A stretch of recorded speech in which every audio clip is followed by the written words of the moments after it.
नमस्कार, मैं हूं आपके साथ निहारिका महेश्वरी।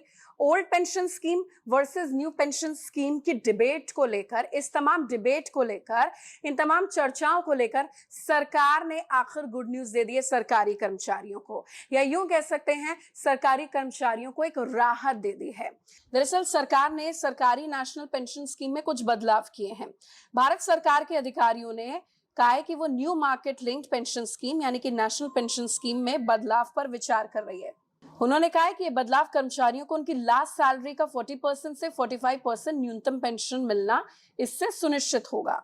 हालांकि अधिकारियों ने स्पष्ट किया है कि सरकार पुरानी पेंशन योजना की तरफ लौटेगी नहीं। विपक्ष शासित कई राज्यों में ओपीएस यानी कि पुरानी पेंशन योजना की तरफ से लौटने के बाद भारत सरकार की नीति में बदलाव देखने को मिल रहा है।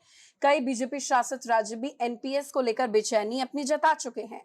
पॉलिटिकल पार्टीज चुनाव में इसको लेकर एक मुद्दा बनाते हैं और जीतते हैं, पेंशन के मुद्दे का इस्तेमाल करते हैं।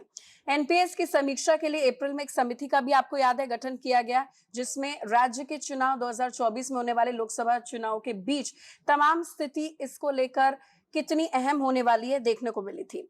अब नेशनल पेंशन स्कीम में बदलाव और न्यूनतम 40 से 45% पेंशन सुनिश्चित करके सरकार राजनीति और इकोनॉमी के बीच में एक बैलेंस मेंटेन करने की कोशिश कर रही है।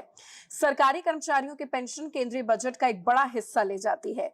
ओपीएस वर्सेस एनपीएस डिबेट का अब विराम हो चुका है। अब एनपीएस में कर्मचारियों को मिनिमम 40 से 45% पेंशन मिलेगी। ओल्ड पेंशन स्कीम में आपको लास्ट सैलरी की 50% पेंशन मिलती थी। अब जो ये बड़ा बदलाव किया जा रहा है, ये निश्चित तौर पर सरकारी कर्मचारियों के लिए एक गुड न्यूज है, क्योंकि सरकार अब आने वाले लोकसभा चुनाव 2024 और विधानसभा चुनाव 2023 जो और भी राज्यों में 3 राज्यों में उसको लेकर ये बड़ा बदलाव करने के मूड में है और तैयारी भी कर चुकी है। तो अब एक गुड न्यूज, एक राहत, एनपीएस और ओपीएस डिबेट में चीजें अब ठहराव वाली हो गई हैं।